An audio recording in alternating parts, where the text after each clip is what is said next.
Good evening, everybody. Welcome back to TruthStream. Tonight we are here with Seth the Saxon.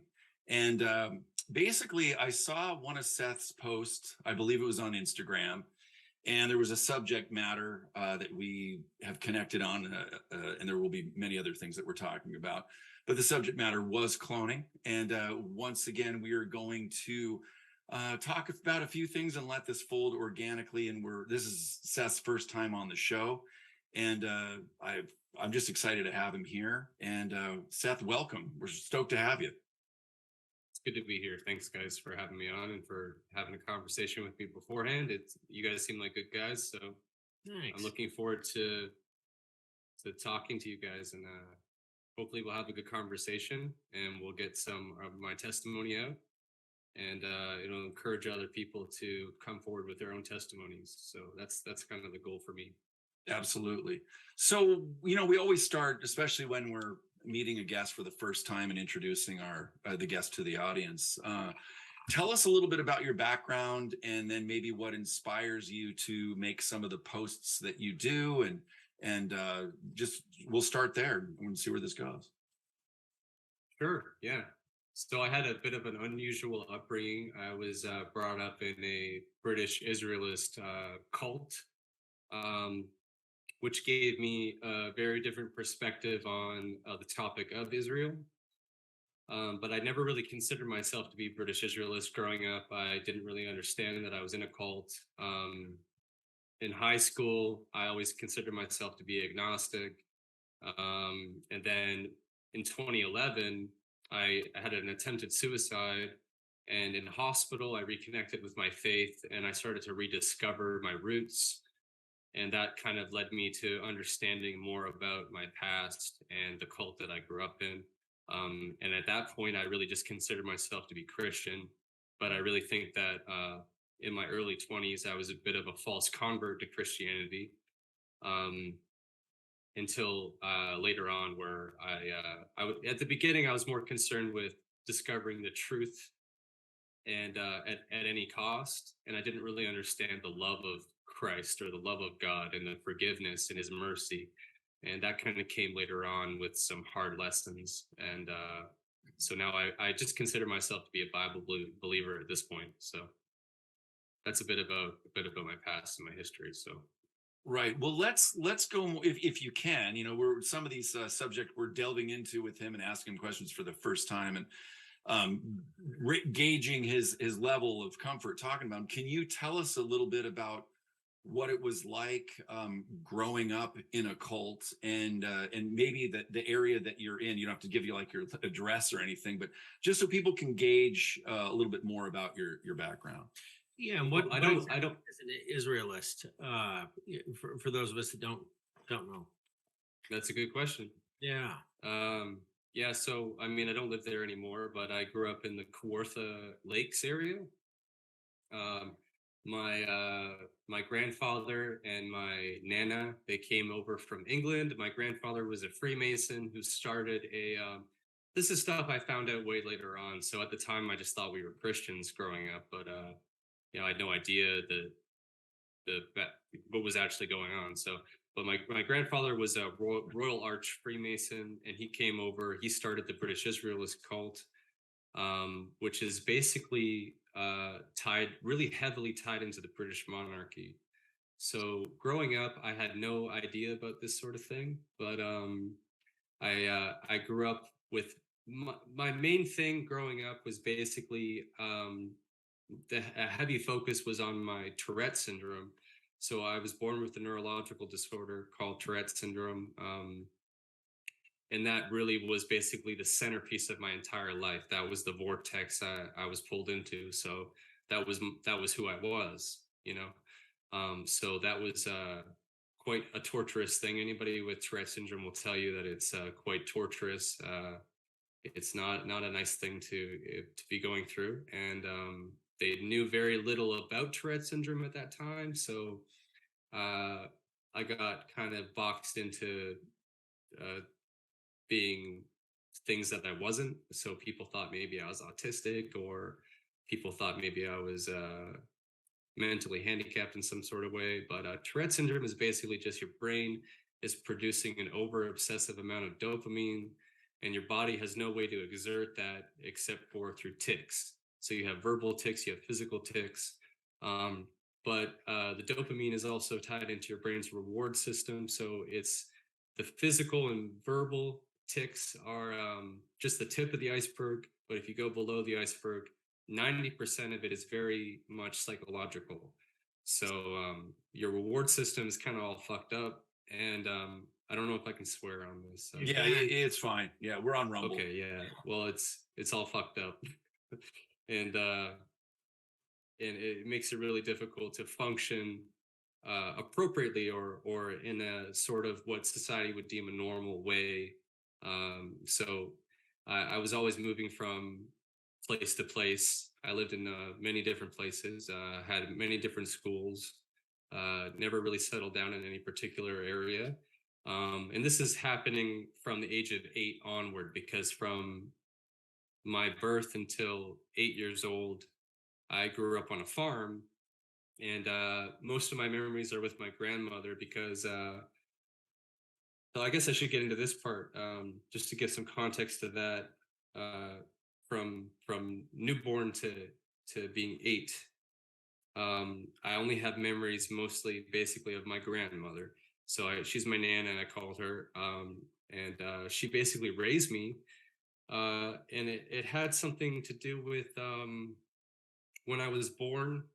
My grandfather, the Freemason who started this cult, he died in this exact same hospital that I was born in. So he he was dying in that hospital when I was born. So he was actually able to come up from his room to hold me and to see me. And he said, it's like a famous story of my family. He looked at me and he said, "This is grandeur." And then 5 days later, he passes away in that hospital. And then I leave the hospital, and then I'm basically raised by my grandmother, who now is doesn't have a husband anymore. So my concept of growing up in the cult was a bit different than my parents because my grandfather wasn't around, um, and I always just considered us to be Christians. So growing up in that sort of thing, I didn't know much until retrospect, looking back on it, learning more about what British Israelism was, digging into that, and then I really started to understand what exactly I had been raised in and what it was. So it has to do with the British monarchy and maintaining the power of the British monarchy in the world. Basically, it goes back to Elizabeth I with the Rosicrucians, or the Order of the Rose and Cross, which is basically a Gnostic, mystical sort of infiltration into Christianity. So they're mystics, basically. Like the Islamists have Sufism, and the Jews have the what you might call mysticism. Kabbalah, yeah, that's the one. Yeah. And so my grandfather, being a Freemason, he was infiltrating. He had the cover of Christianity while he was teaching things that were very unbiblical. So, and it was all very very much about the Anglo-Saxons. So I was taught about something called the Anglo-Saxon mission growing up, which is funny because it kind of ties into the pandemic and COVID, or what I call the plandemic. But we don't have to get into that at the moment. But the Anglo-Saxon mission was basically bringing in the kingdom. So we called it the kingdom message growing up. So it was like basically establishing a monarchy from the throne of David, which we believed to be the British monarchy. So all the promises, all the conditions, the unconditional and the conditional conditions, promises from God to King David over Israel, were also extended to his descendants. And they believe that one of those descendants, they believe that the descendant was basically who was on the throne of Israel. So they have all this sort of like mythology, I would call it, interwoven with Christian sort of a Christian veneer. So they have a lot of um, information about the mythology and the hidden history of the Anglo-Saxon race. And so it's basically just propagating that and trying to push dominance out into. We're basically like they wanted the Anglo-Saxons to be a dominant, dominate everything. So like it's like you might call it white supremacy, but I'm a little bit hesitant to use that term because it's so politically, sensitive or charged. Yeah, that's right. So politically charged nowadays, but really it was just establishing the kingdom of Israel physically from the throne of David. It's like the new world order. Basically, you're ruling from the capital. The If you had a world order, the capital would be the throne of David, which would be the British monarchy. And so instead of this idea of the capital of the world being the state of Israel, it would be different. It would be the Anglo-Saxons and the British monarchy instead, establishing a new world order over the entire world. So, Yeah, would you say that the Rosicrucian influence, because their Rosicrucian traditions has a lot to do with ancient mystery schools, was that influence in any way a part of the Balfour Declaration that oh yeah, eventuated 100%. the state of Israel? Okay, so Yeah, you so tell us the a little bit more about the signing of the Balfour Declaration and who presented what to whom. I mean, we know it was the crown and the Rothschilds, but perhaps you could That's right. elucidate. Yeah, the Rothschilds, the red shield. Yeah, the hexagram thing. Yeah. So the red hexagram. So yeah, actually, that hexagram in Israel is actually the star of Remphan, not the star of David, or some people might call it the seal of Solomon. Mm, Um, but it's really the star of Remphan, which translates into Moloch or right. Saturn. And so, the Saturn has the hexagram as its, I don't know, you call it sigil or symbol or whatever. But yeah. This is what I So was the getting at the other night. Great question, by the way. Yeah, yeah. so the Balfour Declaration was put in place to set up the state of Israel as a scapegoat, or as a they're kind of like they're using the Jewish people over there. But there Israel is such a confusing topic. Like, once it's one of the deepest rabbit holes you can go down, the Yeah. topic of Yes. Israel. And the most Um, poignant, I think, in these days. Yes, and controversial. yeah, Yeah, I mean, yeah, the there's Khazarians about into that as well. 5 ways you can define a Jew nowadays. So it's I mean, any citizen of Jerusalem was considered a Jew. Any citizen of the Northern Kingdom was considered a Jew. Nowadays, you have also the religion of Judaism. You consider it a Jew if you convert to Judaism. And then you have the tribe of Judah. If you're a descendant from the tribe of Judah, you're considered to be a Jew. And of course, the people in Israel today would tell you that they're descended from the tribe of Judah. But we know, and they know in their own encyclopedias and in their history, that they're descended from they're European Khazars or Turkish Russian people. So I mean, it's in their encyclopedias and in their own history books, like they know, but they've sort of convinced fundamentalist Christians that otherwise, basically. But the Balfour Declaration is really just a setup. It's like basically the fundamental thing at the root of all secret societies is this belief that they are the chosen people of God.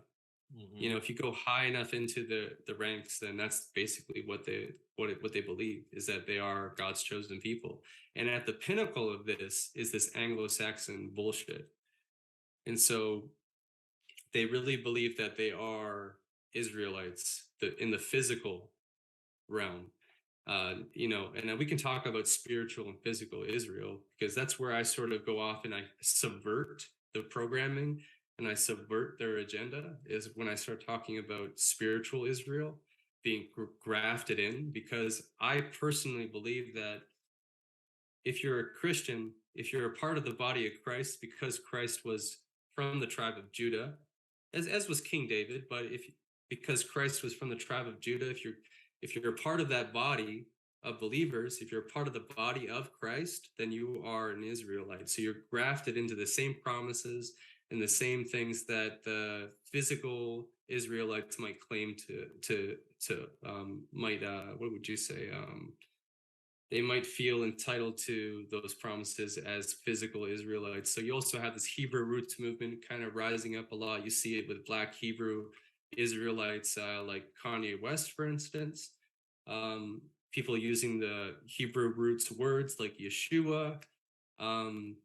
That's something that me and my fellow researcher Tyler talk about a lot, is the rise of this Hebrew roots stuff, because we were eyeballing it from the beginning, because I talked to him about this British Israelist stuff. So basically, this Black Hebrew roots bullshit is just the other side of the coin of this. It comes out of this Anglo-Saxon Israelite stuff. So you'll have to remind me about what we were talking about for a second. The Balfour Declaration. Yes, and I was kind of where we started? wondering if there's ever a point where the Order of the Black Sun intersects with Yes. this timeline. Yeah. I'd love to get into that. So, Absolutely, yeah. and just for the Nazis, yeah. context of what's going on in Ukraine right now, I think this is particularly poignant. Being ancient land of Khazaria and whatnot. I mean, yeah, I'm surprised you brought up that Black Sun thing. I was just talking to that researcher I talked to you about. I just told you about Dankbud. That's his online name, but he's not like into weed anymore. But that's his past self. But he still keeps the username. So anyway, his name's Tyler. But I was just bringing that up with him about the Black Sun and how it's really heavily ties into this stuff, like Saturn, right? Yeah, absolutely. But the Order of the Black Sun, that's that SS occult stuff. It ties into cloning technology as well. So there's a lot of intersecting things in World War II. I remember when I was 15, I was fascinated with the Nazis, and I was fascinated with World War II because they're always pumping out movies about them and stuff. So, but I started doing some real research into them, and I kind of got it wrong. I'm not gonna lie, but there's some heavy stuff there, like really heavy stuff. So we can get into that for sure. But I'm gonna have to. I have somebody on the ready here who can look up this stuff, so I don't have to get off track. So Sure. Yeah, the 1940s were a transformative time for our planet in many, many ways, and the intersections between Israel, Judaism, Nazism, all of these things are really rather surprising when you delve down into the history of it all. And I love it that you're someone that knows a great deal about that and has lived a great deal of that. Yeah, absolutely. Okay, so I just messaged him, so he should be able to pull up some stuff for me. Yeah, well, while okay, in the meantime, I was going to say, while he gets back to you, so you said in part of our conversation in the past, in the last few weeks, was part of your memory repression. And do you, and from what we've heard, is people get closer to the age of 30, and I believe this is something that, well, from what I've heard, it's happened with Donald Marshall. If anyone's familiar with Donald Marshall, that you said you're starting to get some of these memories back, and if so, what are some of the memories that you're starting to get back as you approach the age of 30? Okay, so so I think you guys saw my post about the 2 dreams that I had. I think you're privy to that stuff. So yeah, I wrote a couple notes about it. So the first dream, I think, was at least symbolic of the awakening, where they release your memories from being at cloning. The second dream was I think a released repressed memory. So it's definitely something from the past, for based on what I went through in the past, like with my stepmother and my dad, and living in that household, in that specific room that they put me in. Um, it definitely, at this point in time, I would say that it was a released repressed memory, because the first dream that I had, it was so symbolic of the awakening. Like, I had just done all this research into the Trinity and this staff of Hermes, um, ascension stuff. And then that night, after putting all that information out there, I had this dream that is like indistinguishable from reality, but it perfectly ties in with it. And so the next night, in succession, I have this other dream, which doesn't really tie into it, except for maybe the sexual aspect of it, where I would say that ties into the Kundalini and the spine, um, and the ascension through the chakras, maybe. But just the sexual aspect of it. But it definitely seemed like something from the past and not something that would have happened that night. And so what I'm thinking at this point is that there was the awakening dream, and then there was the a repressed memory release dream. So my best guess from what I know and understand is that they they were under the impression, I think, that I was loyal to the British Israelist stuff, because I was very misunderstood by the circle of trust that I had at that time before I made that Trinity live stream. When I made it, it broke all bonds with these people I made relationships with on YouTube, and it really ruined my relationships and friendships with them, because they took it as a personal attack on them, but I don't think they saw the nuance in what I was saying, and so they kind of miss maybe the overall point that I was trying to relate to them, and to any of the audience members. But so I think that after that, there might have been the impression that I was loyal to this British Israelist stuff, but since then I've clarified my position, and I really feel that at this point in time I'm subverting their programming, um, their plan, so to speak. So uh, I think I see myself as kind of like a wedge in their plan at this point. So I think that they've been working on me for a long time, and they might have had an idea of what they wanted to use me for. And after that had happened, I was so shocked that I had those experiences. It made me rethink everything. And I had no trust of my friends. I had no trust of my relationships that I've made. And I had to really spend some time by myself thinking about what had happened to me, because it was just so fucking real that it's like I've read experiences where people, they think that when they go to sleep, somebody comes and kidnaps them and takes them away to somewhere, drugs them, kidnaps them, because they feel like they've actually been human trafficked. And I totally understand that experience, because it really does feel indistinguishable from reality. It doesn't feel like a dream. If all that constitutes a dream is your five senses, and and you basically just like it's like you woke up from sleep, but that's not waking up. That's you in your clone body, according to people like Donald Marshall and many testimonies out there. And so I started digging into that stuff after I had those experiences. At first, I thought maybe it was a spiritual warfare. I thought it was people coming against me in the occult that I wasn't unaware of, or was unaware of. Sorry,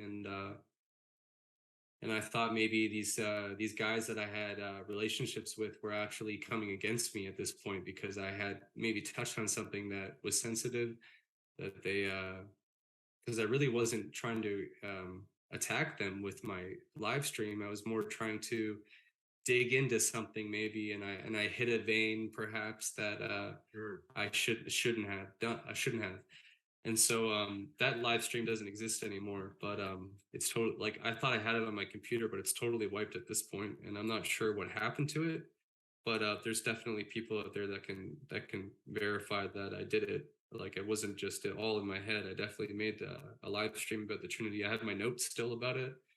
But just reading my notes here,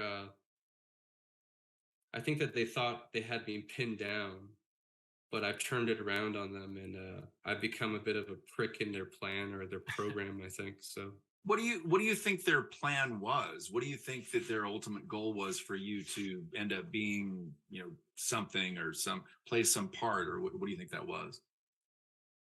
I think it has to do with the um, the awakening and the Great Reset. So the Great Awakening and the Great Reset is a bit of a duality, or what you might call a dialectic, I think. Hegelian dialectic, I think, is the right term. But Yeah. it's a false light awakening. So they want people to wake up to, for instance, they want people to wake up to the fact that vaccines are not good. They want people to realize the truth that they want them to see. Um, because the Great Reset was a sort of ruse for the Great Awakening, because the Great Awakening is the real deception. And so I think that it ties into that Great Awakening deception. That's what I think, is that you have these two things. For instance, in America, you have a republic, and in Canada, you have a monarchy. But people believe that the United States is a democracy, and they believe that Canada is a democracy. And so there's another kind of setup there, basically, where if you look at the QAnon movement, for instance, the QAnon, we'll call it a cult maybe, they literally believe that Canada, especially QAnons in Canada, they think that Canada is going to become some sort of new republic, and we're going to do away with the monarchy, and we're going to become this new republic. But we like the states, like they always go back to the states, and how maybe Donald Trump, for instance, he's a big part of that QAnon thing. He's going to come over and he's going to save everybody. He's going to merge Canada with the states, or we're just going to become a new republic on our own and become independent. And a lot of people are behind that idea. They want to dissolve the monarchy, and they want to become some sort of republic with a constitution like the states. But all that stuff really goes back to Magna Carta. I mean, it's really, you have to look deeply into history to understand where we came from, like where we are today, and how we have established the systems that we have today. And so my belief is that for Canada, they wanted to maintain the power of the monarchy, and for the states, they wanted to have this QAnon thing with Trump. And then so you have these two kind of opposing things that seemingly seem opposing, but really they're just Hegelian dialectic being imposed upon people. They're one and the same. So it's like two wings of the same bird. So it doesn't matter what you pick, or which side you choose. The bird is going to go in the same direction. It's going in one direction, basically. So you could choose the left wing or the right wing, but the bird it has a set target or a set goal that it wants to achieve. So it goes back to the Rosicrucians, I think, in the Order of the Rose and Cross, where people like John Dee and Sir Francis Bacon were creating different packages, and they were just throwing things against the wall to see what would stick. One of the things that stuck was the British Israelist idea. And so it has continued on from that point until now, I think. And I've just sort of generationally been maybe sold into it, in a sort, so to speak. That's why I think a lot of this WEF, Justin Trudeau BS is slothful and lazy, because I think they're just continuing something that's generational. I don't think they really have any passion or any heart in it. They're obviously controlled, and like the entire royal family is blackmailed. I mean, they're just kind of continuing what their parents were what their parents started, or their grandparents started, or their great great grandparents started. So at some point in time, there was people that did the work. People like Albert Pike, people like Aleister Crowley, like for instance, they did the work, but we're just continuing on kind of in a diluted sense what they started. And so um yeah, so that's what I think is going on. I think it's just all just to establish this new world order. I don't know if it's going to be on the throne of David in Britain, or if it's going to be the capital of the world as in the state of Israel in Jerusalem when they build the third temple.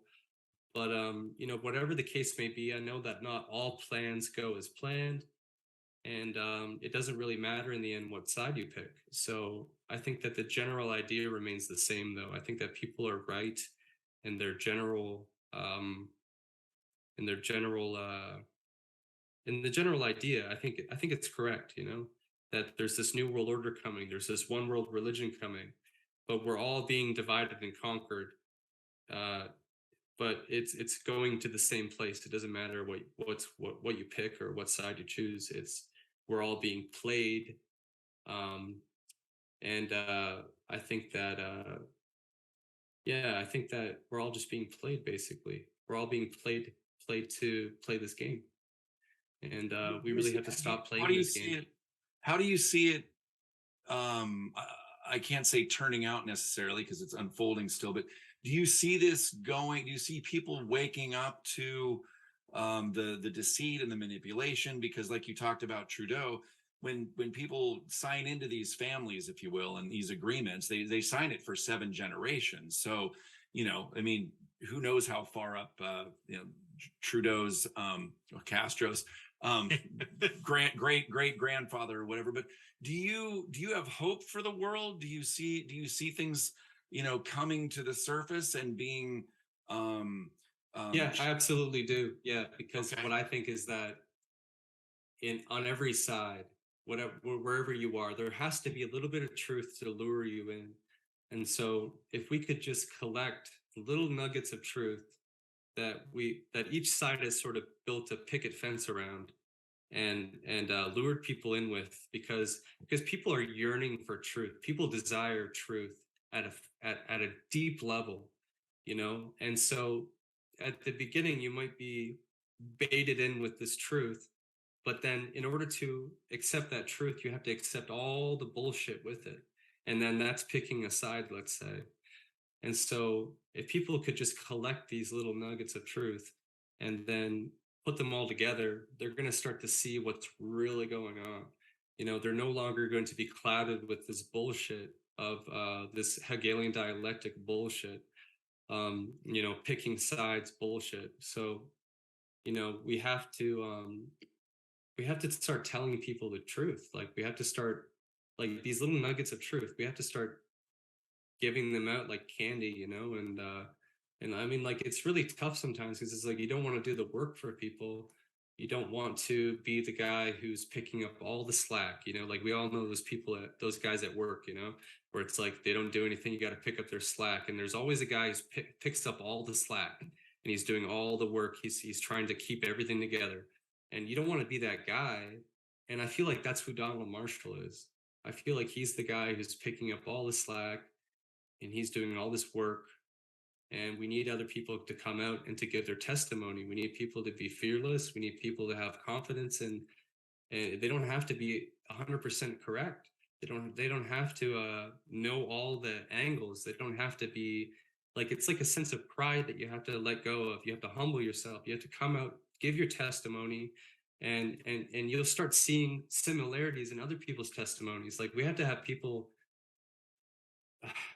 need to be more vulnerable and have conversations with each other, because otherwise, you just start feeling so isolated, and they will isolate you to a T.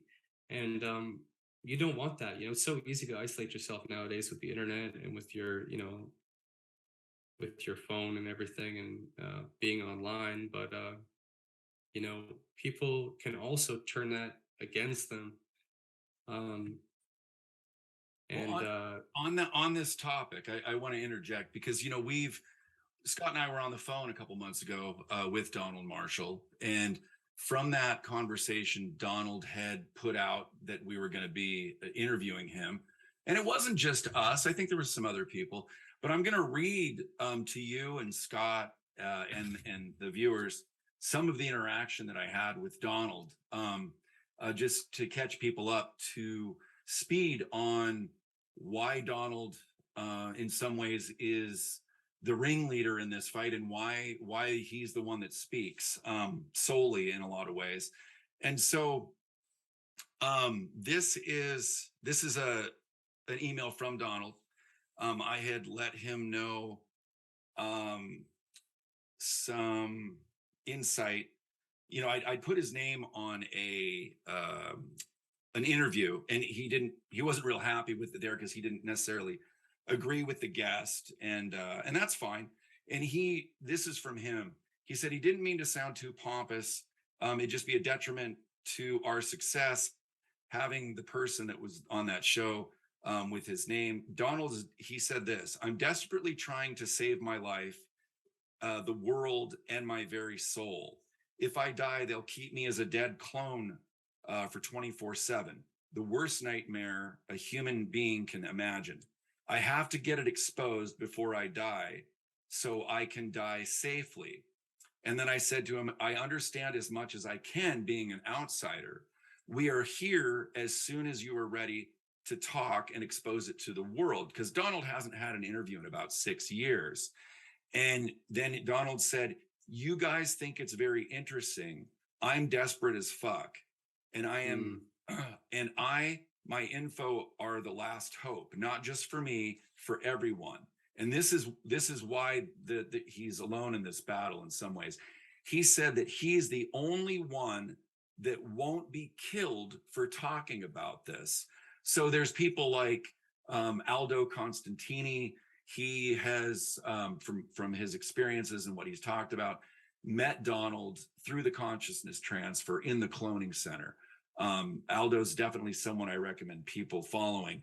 And so I'm going to tell people what happened as far as Donald kind of falling off from communication with us. So this is what I said to Donald. I said, "This is exactly why we want to do an interview with you and get the word out. But of course, to do it when you are ready and able." And I told him this. I said, "Ever since I heard about you and the details, I resonated with it. I believed it and wanted to help somehow. I had a reading done in the summer of 2021, and the woman said that my heart wall was extremely thick." This is me talking. "I had no idea what that meant. They said the word that defined me was forlorn, and that explains certain things about me. But they also said that 5 lifetimes ago, around 250 years ago, I was an 8-year-old boy in a cave under England, and I was absolutely hopeless and sad. And there were spiders and snakes around me, and I actually ended up dying there alone. And I don't remember any of this. So I have no memories of this, but I was not surprised. I heard about human trafficking and what they do to kids, and I believed it right away as well. I think many of us have been those kids. Then I think of you," saying this to Donald, "and the life you have had and all the things that have went on and are still going on. And I can't even begin to comprehend 4 decades of that. We really want to help in any way we can. I know you have been working on getting the word out for years. It feels helpless that you are still going through this shit and then the cloning centers still exist. It is way beyond time that this shit ends." And this is what Donald said to me, because I'm just trying to relate to him. He goes, "Okay, never mind then. Good luck with them snakes, bud." So I was astonished because I'm sitting here kind of spilling my guts to Donald, and he came back. And then I reached out to a friend, and I can't disclose her name, but she said, I'll leave that alone, said that they completely understand. This person feels let down and sorry that this happened. It's unfortunately not new. We've all been through this many times. And this person is talking about a lot of people that have tried to help Donald. So this is what our conversation was after this. I don't think he believes in readings, since that would be part of the New Age stuff. However, Mm. Donald is severely traumatized, which means he has triggers, really bad ones, beyond what we can comprehend. At cloning, they, for example, can impersonate others, like us to him, making us look bad, or even show or tell them we are hosts or drones. They run all kinds of scenarios on him over and over again. This makes him distrust or get triggered really bad. I mean, Yeah. severe PTSS isn't even an accurate description because it goes way beyond that. I'll finish this and then feel free to interject. They could have Sure. done the same thing using you, meaning me, in order to get Donald badly triggered. Simple things or words that are completely normal to us can set a person like that off horribly. So we don't know what they did to him to make him fall out with you. They could have impersonated you to him. It's horrible because this is how they keep Donald from making any real friends or trust someone. They don't want him to have friends or do interviews. They could even bounce time to prevent this happening. So something simple like saying you had a reading could have set him off and triggered him in a horrible way. So basically, don't take it too personal. It's not you, it's his triggers and most likely scenarios they put him through to make this fallout happen. And then she ends with this: you're not alone. They do the same with us. They impersonate us. They run scenarios. This is why what we do is such a struggle. The group around him are all at cloning, including this person. They recently made him fall out with the group. It will be all right. We have to leave each other alone for as long as needed. But anyway, so this person even said you can mention it in one of your podcasts that due to the messing around with Donald at the cloning centers, things got postponed. People will understand, etc. So that's what we're dealing with and why this is so challenging. I've never read this before. In fact, Scott didn't even know that. But No, I hadn't heard that. it felt Wow. very weird that I'm, trying to let him know where I'm at, and then it triggered him, and I felt, like, oh, I'm just trying to have a conversation. So, any insight you have on what I just read? Yeah, maybe it triggered him. Like I don't. It's speculation because we'd have to hear from Donald himself because all you have is the reaction that he gave you, and that's it. Um, and I just have total empathy for him and what he's going through because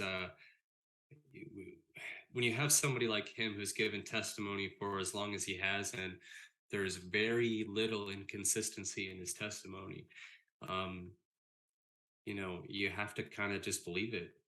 Because if you dismiss something like that, you could be dismissing a whole fucking treasure trove of testimony that's legit and that is and this stuff is pretty fucking serious, guys. Um it's no joke. It's definitely not a fucking joke, I can only imagine what I can't imagine what he's going through. I can't, but I could say something about to help people understand the dream state, because getting more people to test it to give testimony is that's the important part. Is people have all kinds of doubts in their minds. They have all this kind of stuff that deters them from speaking the truth. And even if it sounds crazy, even if it sounds way out on a limb, and that's going to deter them from talking about it because they don't want to be looked at, as Donald would say, as a schizophrenic or as crazy. And because a lot of this stuff just sounds crazy, it sounds sci-fi crazy, but people need to understand that there's technology that they have. Even if you do a minimal of a decade ahead in technology, I mean, they'll use the excuse that it's national security. They want to have the advantage on other nations. They want to be on the cutting edge. They don't want to tell people what they're really capable of because that could put them in a national security situation. That could put them at risk if somebody was to invade or whatever. But But that's just the first level of excuse. It goes much deeper than that, because we know from programs like MK Ultra that they've been doing things on unsuspecting citizens in their own country. They've been doing experiments on their own people. And so, there's technology out there that you couldn't, it would seem sci-fi. I mean, like these movies, people talk about predictive programming. People talk about, something called tell no lies, where they have to tell you what they're going to do to you. Well, there's Because it's even a show called because it's consensual. Altered Carbon. And when I first saw that, I haven't seen that yet, but I was told about it to watch yeah, that. and you're just like, where did they get these ideas? Sure. It's Yeah, it's everywhere. Once you start looking into human cloning, for instance, it's all over the place in entertainment. right. Yeah, it definitely is. Like, just look at I was recently diving into Resident Evil. But I haven't gone too far into it. But there's there's human cloning in all kinds of TV shows and movies, and even songs now. Yeah. Right. So getting people to understand drip feed disclosure, I think that's probably important. Where people might look at somebody like Elon Musk, and they might think he's some kind of genius, but really, once you reach a certain level, they're all controlled. So maybe you have somebody like Elon Musk, who is somebody who's going to drip feed disclose technology. So he hasn't actually invented it himself, but the technology is already there, and he's just there to kind of drip feed it into the public consumption. And then dreams, that's something that would really help with testimony, getting people to understand dreams. I have a couple of notes on dreams. Because for me, it really ties into the carousel video that I did in entertainment theater and desire and addiction and dopamine, which is what I deal with Tourette syndrome. I think that really left me vulnerable to mind control and what cults are able to do with mind control. It is a captive on the carousel, or being held captive, or captivated. Basically, it's like it's a captivated state of the mind that this is mind control that best resembles fascination, which basically paralyzes the conscious activity of the mind and the function, and that function builds within somebody a receptive spirit to the power of mind control programming, I believe. That's through the theater of the imagination, is what you might call it. So sleep is like what Donald Marshall talks about with REM sleep, is like the bridge between the conscious and subconscious. So the subconscious being your memory and memory repression. So you could have had things done to you where you don't remember them, but they have a subconscious impact on you. So you might experience something like deja vu, for instance, and you really don't know why. Maybe you know somebody, but you don't know them, but you feel like you know them. And that could be a result of situations you're put in at human cloning over and over again, but you have a repressed memory. It's in your subconscious, but it hasn't come to your subconscious mind yet. So that memory hasn't been released to you yet. And so that's sleep is basically the bridge between the conscious and subconscious memory. And so when you get human trafficked through your sleep with their technology, they can do things like stagecraft, cloning, to mind control individuals. So your dream is by design behavior modification almost. And that's obviously going to affect your real life in your real born body, as you go out into the world. You have all this programming maybe you didn't even realize that you had done to you, because you've been generationally perhaps born into it, and you don't even know what's going on. Kind of like the MK Ultra thing, where they're doing it on unsuspecting citizens. It probably happens through generations and families where they're selling their kids out to this stuff. It's to this generational trauma, and I feel like the Bible touches on a lot of this stuff. Once you start looking at things through a different lens, and you read the Bible, or maybe you've read the Bible before, but you go back to it, there's a lot of these words and terms in there that definitely relate to this sort of stuff. So I would encourage a lot of people to, if you haven't read the Bible, to revisit the Bible. because it talks about these things like generational curses, for instance. There's many things, but that's just one thing. So Well, I don't know. What do think, you guys think? well, I was going to say, I don't think a lot of people may understand that when, the whole selling your soul thing, and this is, I've learned from Donald, and others associated with him, that what you're selling is that you then, you're at the mercy of them being able to transfer your consciousness to the cloning center at any time, put you in a clone, and then either, the clones have drugs in them, and they can do whatever they want. And then, Donald was memory repressed up until age 30. And, people want to find out more about Donald's Donald Marshall Revolution is an amazing website. And we'll have more links below later. But yeah, I mean, so a lot of these people who are popular, celebrities, if you will, I don't think some of them really realized what it is that they were doing and what they were signing up for. And now they're trapped in this hellscape, and they can't talk about it because then either they or a family member maybe, something may happen to them. And if they try and get out of it, well, they made the deal and there's no getting out of the deal. So it is up to people like us to talk about this stuff so that others can understand what it is that's going on. I mean, it literally sounds like hell. And Donald, I mean, what happens with him, and the reason he hasn't come on the show, from what he's told us, is that if he does, the more he talks about it, and the more especially other people talk about it, that they do more of the consciousness transfer, and then they kill him over and over and over. And I mean, and it to him, it feels completely real, and it's suffocating, it's fire. I mean, it's just awful deaths. And so, even though Donald and I aren't really communicating all that well, we're still here for him.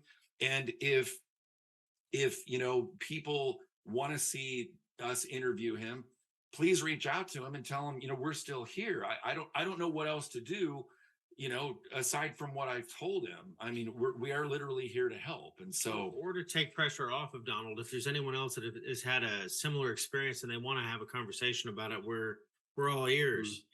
But you made me think of the Britney Spears example. Now, and I was surprised at the feedback we got from Donald because Britney had alluded to the cloning center situation on many occasions. Of course, she had a lot of erratic.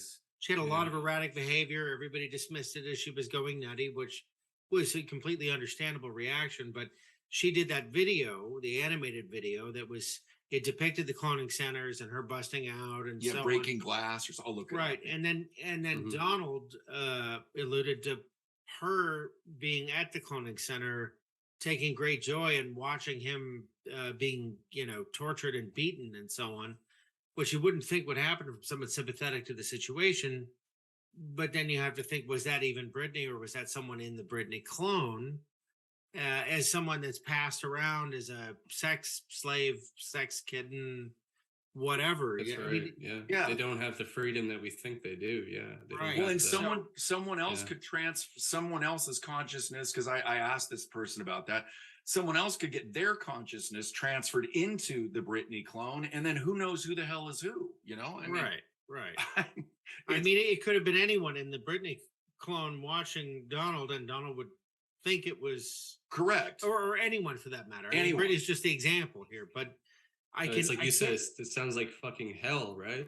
Oh God, like hellscape. Yeah, to think that you have a confidant, confusion being this Lucifer character. Yeah, to think that you have a confidant or something, and then you see them before your eyes turning against you and taking pleasure in your pain. I mean, it's well, actually, there's a verse in the Bible, Revelation 9:6, and it says, "And in those days shall men seek death, and shall not find it, and shall desire to die, and death shall flee from them." Which is, to me, sounds a lot like this human cloning situation. So exactly. Unless you're in Canada, right? They'll help you find your death if you're seeking it, right? Yeah. In fact, Donald just said, Donald just said this in December. That Elon is at cloning all the time. He's an asshole. So speaking of Elon Musk, and so it's just like, is the Elon we're even watching anymore the real Elon? I don't believe so. I think that he was taken out a while ago. If he ever existed. Right. We've gone over this a few times. I mean, how many Elons do you know? Yeah. I know of one. It was the protagonist in the Werner von Braun novel about Mars, the protagonist. So, Yeah, see, I think Kanye West and the whole vortex of information that he started, the controversy that he began, he dropped a little nugget of truth about cloning centers and about Elon Musk. I don't know if you saw his last post, but he even posted Elon's handler. Yeah. So wait, look, refresh my memory. His last tweet, Kanye West's last tweet that Elon removed on his so-called free speech website or whatever the fuck he calls it. It's such bullshit. But his last tweet was basically of Elon and this guy behind Elon spraying him with a hose, and he was basically saying that this is Elon's handler. And then there was a post about Elon being a clone, like the fourth or fifth clone that stuck and that worked. And so I don't know, like if you look at that and consider the testimony and the research done on human cloning, then that might have been our little nugget of truth in there from what it might have been a cry for help even from Kanye. I'm not 100% sure, but it was definitely something that was real. So was that tweet removed then, you said, correct? Yeah, after he posted that, it got taken off Twitter. They blocked his account or whatever they do.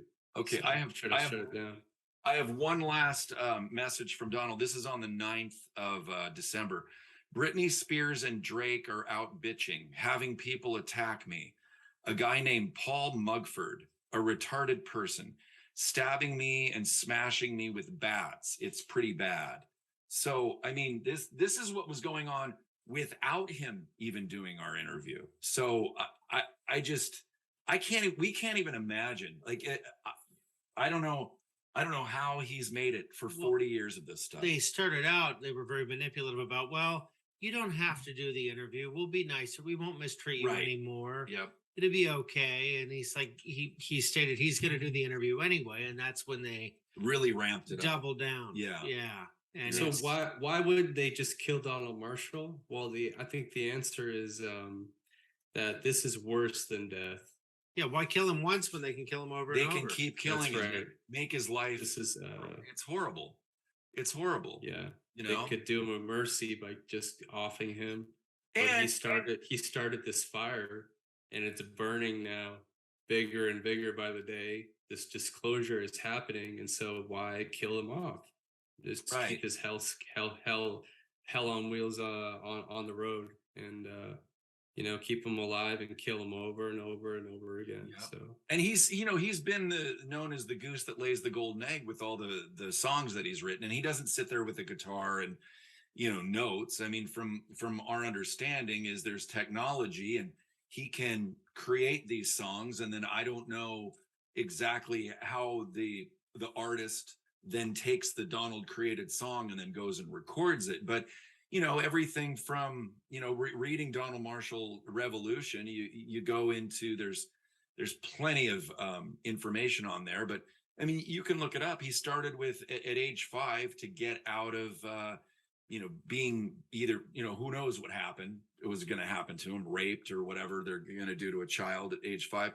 He came up with Lady for Kenny Rogers and Lionel Richie, and then it's everything from Guns N' Roses, him saying that he pretty much is Nirvana, and then plenty of songs by artists we've all heard of and listened to, from butt rock to English rock. I mean, it's all there. Gosh, it makes me think of so many things. I was really deep into music when I was younger. Like Guns N' Roses, one of the first lead guitarists for Guns N' Roses was actually a guy named Buckethead. Oh, right. Yeah, and so one of his Buckethead's earlier videos was of him. They just thought he had some sort of horror, what would you call it? Phobia, a gimmick or something, some horror gimmick where he was just trying to look like a kind of a crazy killer psychopathic dude. He was really into like the Chainsaw Massacre and stuff like that. But in a very early video with Buckethead, on one of I think they call it home videos for Buckethead's home videos, he did an interview and he said the guy asked him, you know, how did you get to be such a great guitar player? And he said, oh, I had to kill somebody. And people they kind of just shrugged it off, and they're like, oh, it's a joke, you know. But Sure. he said it really, really seriously, and it makes you see this kind of stuff makes you rethink everything you've ever seen or watched. It puts it in a different light, you know, paints a different Completely. picture. And then if you look at it, if you kind of look through that lens enough, it's the only thing that makes sense. It's the only thing that makes sense. All the music that I was so heavily absorbed in, I just fucking love this stuff. Like I had hundreds of thousands of songs on my computer, and I was just always listening to all these. I don't know. It was like my religion almost. And then when you look back on it, you realize this is the only thing that makes sense. It was about human cloning, and not all of it maybe, but if you think about it, a lot of it ties into that. Like for instance, I was really into this band called In Flames, and a lot of their music videos was basically deep underground military based cloning center stuff. And I look at it now, and it's just right there. It's like I should have seen it to begin with, but you don't really, if you don't know that it exists, like if, for instance, if something is being done to unsuspecting citizens, and they go to a doctor, the doctor's going to say, oh, you have schizophrenia, or you're this, or you're that. They're going to diagnose them with different things. But if you know the technology exists, if you know it's happening to people, then you're not schizophrenic anymore. It's something different. And so if you look at it through that lens, it's not what they tell us it is. It's something different. And so it's not just entertainment. Yeah. It's not just a song. It's not just make of it what you will. You know, it's maybe somebody crying for help. Right. Maybe it's a testimony. Maybe it's Donald Marshall trying to reach people through these lyrics. You know, and it could be all kinds of things. But it's definitely not what is presented initially. Yeah, on the surface. So. I always hated the fucking Beatles. I've always hated the fucking Beatles. And yeah, I'm not a fan of those guys. And I like John, you know, didn't have a problem with George or Ringo, any of that, you know, but Paul McCartney drives me crazy. I don't know why. Billy Shears. Exactly. Paul's not even, right. That's a whole other topic. Right. But was Billy Shears an actor, or was Billy Shears won Billy Shears was I don't know that. You know what I'm saying? He won a contest in '66 that was like a sure. Paul McCartney contest. Yeah. Anyway. Yeah, no, but it was always the Paul McCartney factor. Something about Paul McCartney just incensed me. It just pissed me off. You know, and I always thought it was because everybody was just trying to shove the Beatles down my throat, and no one likes that. No. But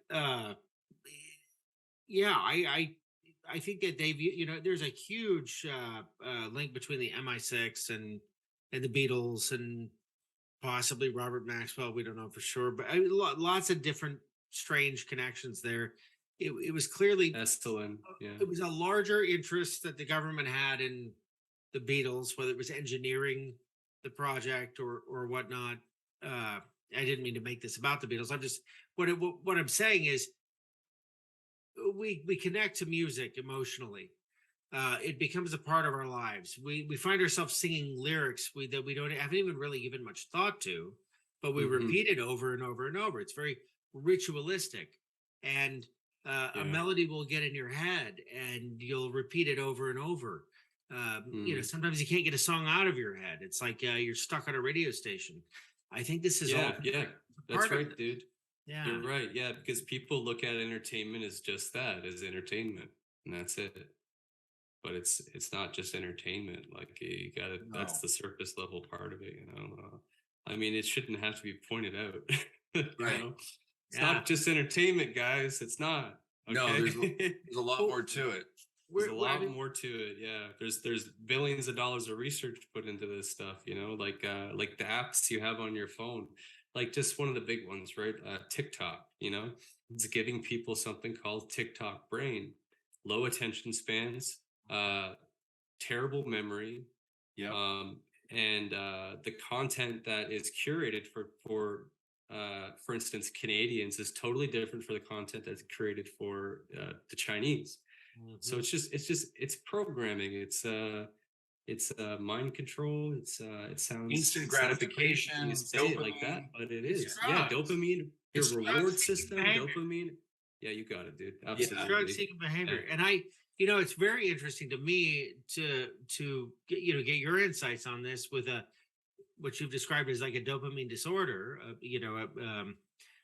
I would think it'd be completely insightful and somewhat immune to what they've used with social media and entertainment to turn us into simpering drug addicts. I mean, I've watched people ruined. I've watched families destroyed, marriages ending in divorce over.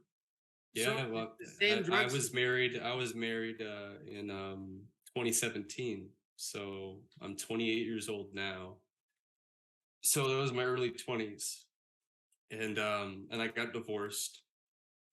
But I tried everything to keep everything together. But I'm a very difficult person to live with because of my disorder. So when I had to leave home when I was 16, drop out of high school. My first day of high school, I didn't sleep for 3 days. And then I passed out in science class. I fell over and my head landed on somebody's bag. So I was a little bit fortunate in that sense, but everyone knew who I was after that point in time, the guy that passed out first day of high school. But, like I had terrible sleep, terrible insomnia, terrible, my impulse control was just horrible. And I really channeled it into research, though, into diving into rabbit holes and studying stuff. And because it was just so much more interesting than fantasy and science fiction. It's like, could this stuff be actually real? Could this actually be something that's going on? Is like, that's way more fascinating than it was much more captivating than just the general entertainment that was out there. So I would just do that nonstop all the time. And I estranged myself from my family and from other people. And I burned myself out really early on, especially when I moved out on my own when I was 16. I totally burned myself out. I felt like my brain was just fried, overloaded. I guess they call it information overload, but I've been through that over and over. And I had to learn to deal with it. I had to learn to clock it back, to figure out. I mean, I've coped with it in so many different ways. My mother was really, growing up, she tried many different things to help my disorder. A lot of credit to her for the work that she put in to help me, but all of it was for nothing. And at the end of the day, I made that video from Carousel to Christ because that was really symbolic of what I was going through. And that's really what pulled me out of it, was my belief in the Lord Jesus Christ, because I believe that things happen in cycles, and I believe the only thing that can break those cycles is the Lord Jesus Christ. So that's just my belief. But I Seth, think that it's totally real and true. So on that note, so we try to keep these right around an hour, and we're either going to decide shortly whether we're going to end this tonight and then record part 2 or have you back. We'll figure that out in a second. But can you for now just let people know where they can find you so they can follow you, because you're quite an interesting fellow, and I gotta say you've done an amazing job.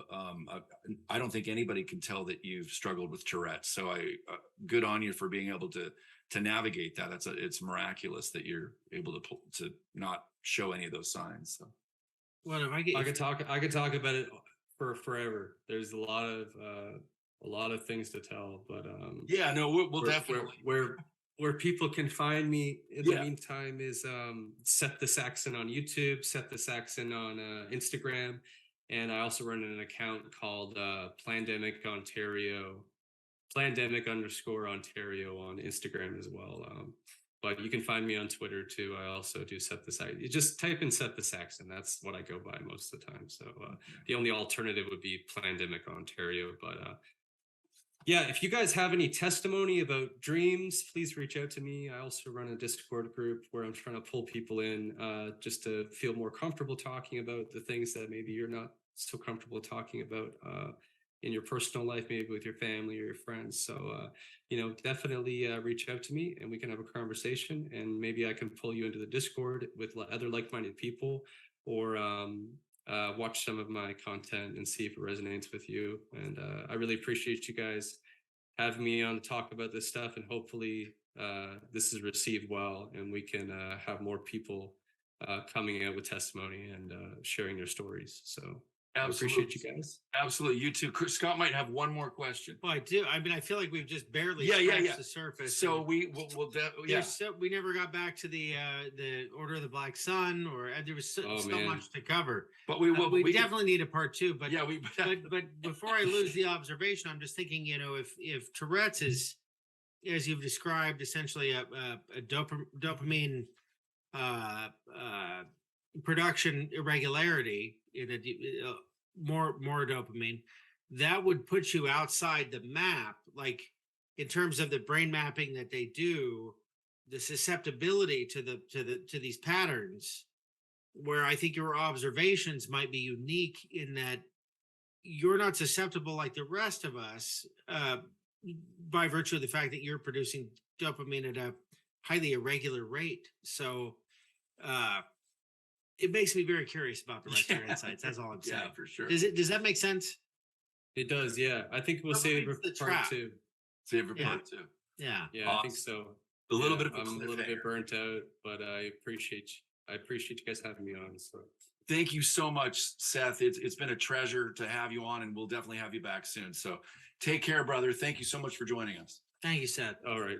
God bless you guys. Bye. Have a good night.